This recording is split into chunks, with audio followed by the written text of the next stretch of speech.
Good morning दोस्तों। आइए पढ़ते हैं सिंथेसिस में।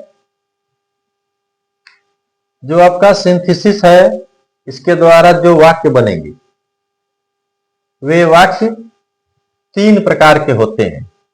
यानी या आप कह सकते हैं स्ट्रक्चर के अनुसार वाक्य 3 प्रकार के होते हैं।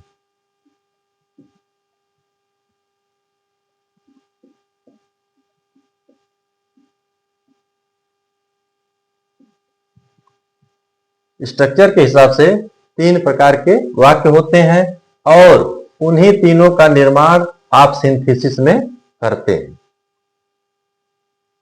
तो वे वाक्य कौन हैं? आप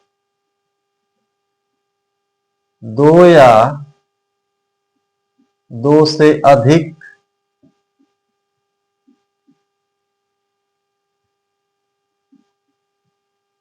सिंपल सेंटेंस को जोड़कर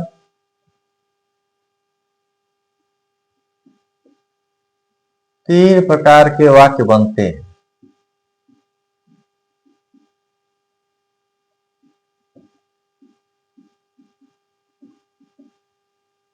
ठीक है ना? 2 या 2 से अधिक सिंपल सेंटेंस यानी जो सरल वाक्य हैं। सिंपल मीन्स सरल। उन्हीं वाक्यों को जोड़ करके आप 3 प्रकार के वाक्य बनाते हैं, 3 प्रकार के वाक्य बनते हैं। और उसमें पहला है आपका सिंपल सेंटेंस।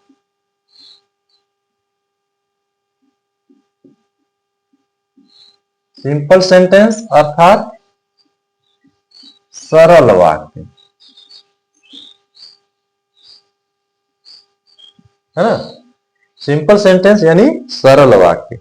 अब सरल वाक्य क्या है? सरल वाक्य यानी कि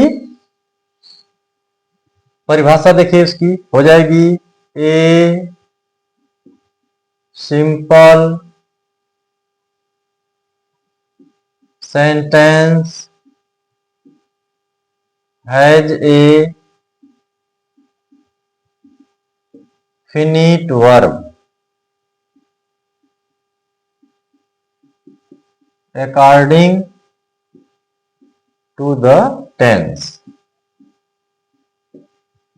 A simple sentence has a finite verb according to the tense. अर्थात टेंस के हिसाब से सरल वाक्य में केवल एक ही निश्चित क्रिया होती है। जब आप सिंपल सेंटेंस बनाएंगे तो क्या होगा?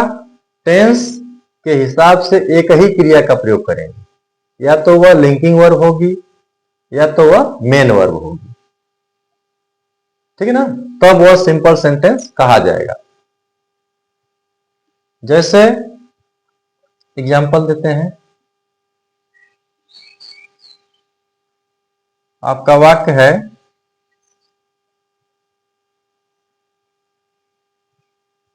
Raman is playing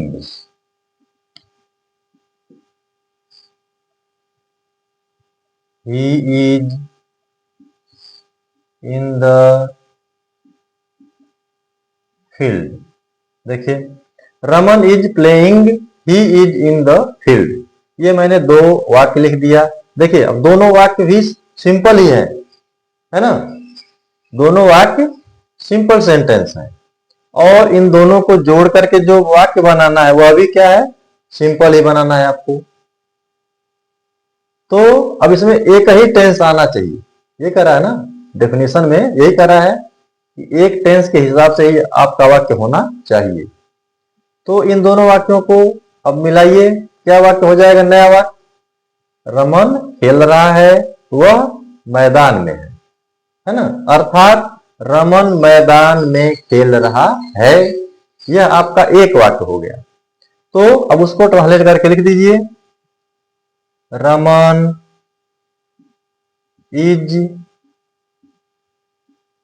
playing in the field.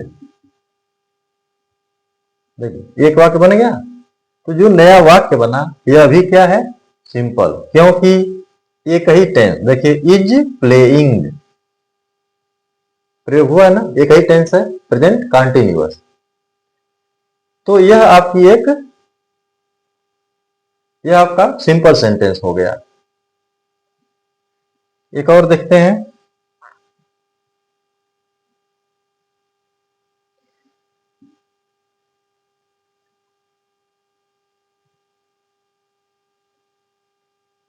he went to market, he wanted to buy some fruits। देखिए कह रहा है ही वेंट टू मार्केट, वह बाजार गया, he wanted to buy some fruits, वह कुछ फल खरीदना चाहता था। अब ये दो वाक्य हैं, ये दोनों सिंपल है ना, देखिए एक ही टेंस के अंतर्गत है। जैसे ही वेंट यह पास्ट इंडिफिनिट टेंस है, ही वांटेड ये भी पास्ट इंडिफिनिट है, तो एक एक टेंस का ही प्रयोग है। अब इन दोनों सिंपल सेंटेंस को आपको मिला करके एक सिंपल सेंटेंस बना देना है, जिसमें इन दोनों का भाव है ना। तो कह रहा है कि वह बाजार गया, वह कुछ फल खरीदना चाहता था। जब आप कंबाइन करेंगे तो हिंदी में अर्थ हो जाएगा, वह कुछ फल खरीदने के लिए बाजार गया, है ना। वह कुछ फल खरीदने के लिए बाजार गया। अब दोनों का अर्थ उसमें आ गया, उसको आप ट्रांसलेट करके लिख दीजिए। तो he went to market to buy some fruits. देखिए यह हो गया।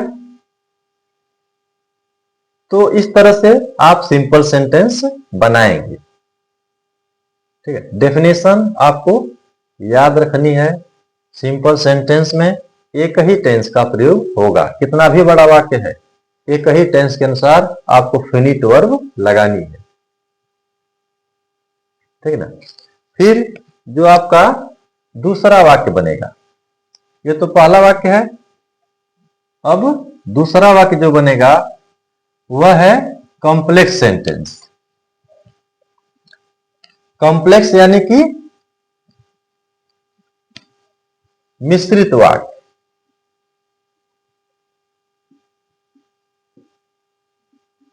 कॉम्प्लेक्स सेंटेंस,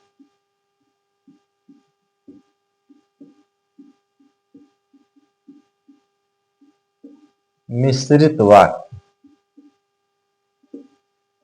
अब कॉम्प्लेक्स सेंटेंस क्या है, इसकी भी एक परिभाषा है, देखिए a complex sentence has A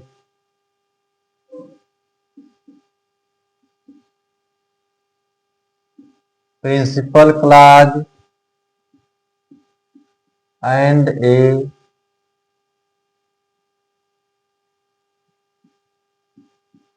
subordinate clause।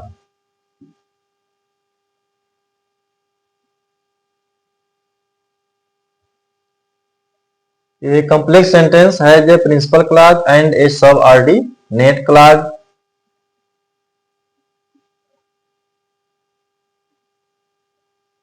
The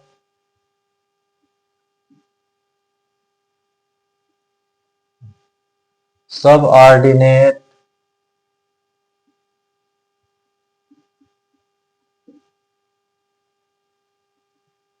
clause depends on the principal clause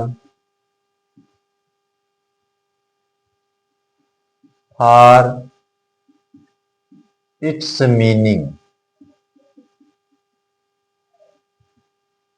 यानी देखिए कह रहा है कि मिश्रित वाक्य में एक प्रधान उपवाक्य होता है और एक आश्रित उपवाक्य, और जो आश्रित उपवाक्य है वह अपने अर्थ के लिए प्रधान उपवाक्य पर निर्भर रहता है।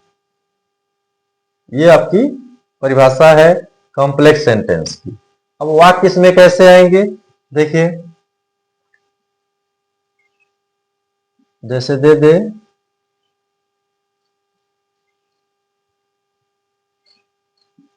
राम इज ऑनेस्ट,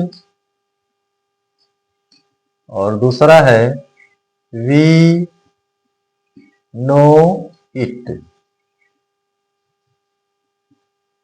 कह रहा राम इज ऑनेस्ट, राम ईमानदार है, वी नो इट, हम लोग इस बात को जानते हैं। तो ये देखिए अब दोनों सिंपल हैं, लेकिन आपको कंबाइन करके क्या बनाना है, कॉम्प्लेक्स। ठीक, तो अब कॉम्प्लेक्स बनाएंगे आप तो उसमें एक प्रिंसिपल क्लॉज होना चाहिए और एक सबऑर्डिनेट। तो इन दोनों को जोड़िए, राम ईमानदार है, हम लोग इस बात को जानते हैं। जब इनको जोड़ेंगे तो हिंदी में अर्थ आएगा हम लोग जानते हैं कि राम ईमानदार है। अब इसी को आपको लिखना है, वी नो इट हट जाएगा, दैट राम इज ऑनेस्ट, हम लोग जानते हैं कि राम ईमानदार है। देखिए अब इसमें वी नो यह प्रिंसिपल क्लॉज है, ठीक है, और दैट राम इज ऑनेस्ट यह है आपका सबऑर्डिनेट क्लॉज। तो जो सबऑर्डिनेट क्लॉज है यह अपने आप में कंप्लीट नहीं है, जब इसको इससे जोड़ेंगे तभी यह पूरा अर्थ देगा।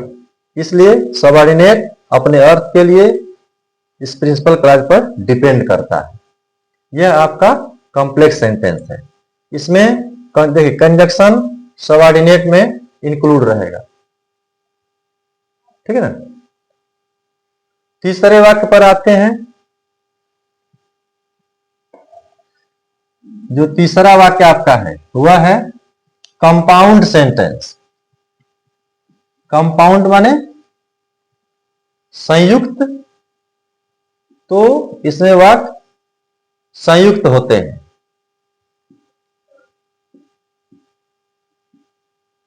कंपाउंड सेंटेंस संयुक्त वाक्य।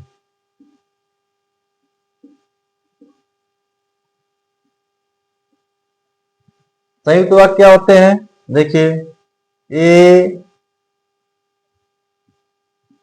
Compound sentence has A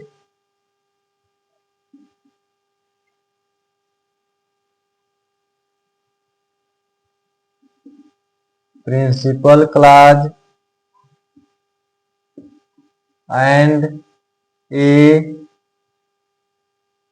coordinate clause.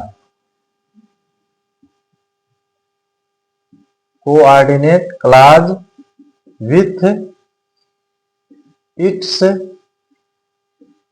Coordinating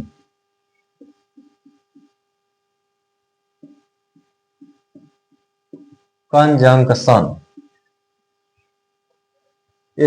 ये कंपाउंड सेंटेंस है जे प्रिंसिपल क्लॉज, यानी संयुक्त वाक्य में एक प्रधान उपवाक्य होता है एंड एक कोऑर्डिनेट क्लॉज, और एक समान पदी उपवाक्य होता है विथ इट्स कोऑर्डिनेटिंग कंजंक्शन, एक समान पदी संयोजक के साथ।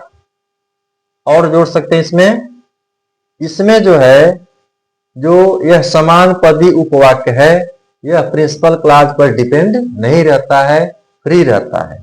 प्रिंसिपल क्लॉज भी अपने आप में पूर्ण अर्थ व्यक्त करता है और समान पदी उपवाक्य भी पूर्ण वाक्य व्यक्त करता है। क्योंकि इसमें कंजंक्शन जो होता है फ्री हो जाता है।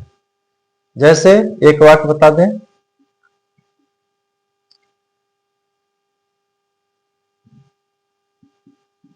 Meera did not run, she was injured. यह वाक्य दे दे और कहे कि आप इसको कंपाउंड बनाइए। तो Meera did not run, Meera नहीं दौड़ी, शी वाज इंजर्ड, वह चोटिल थी, घायल थी। जब दोनों को जोड़ेंगे कंपाउंड बनाने के लिए तो वह वाक्य हो जाएगा, मीरा घायल थी इसलिए वह नहीं दौड़ी। यह आपका हिंदी वाक्य हो गया। अंग्रेजी में बनाएंगे तो मीरा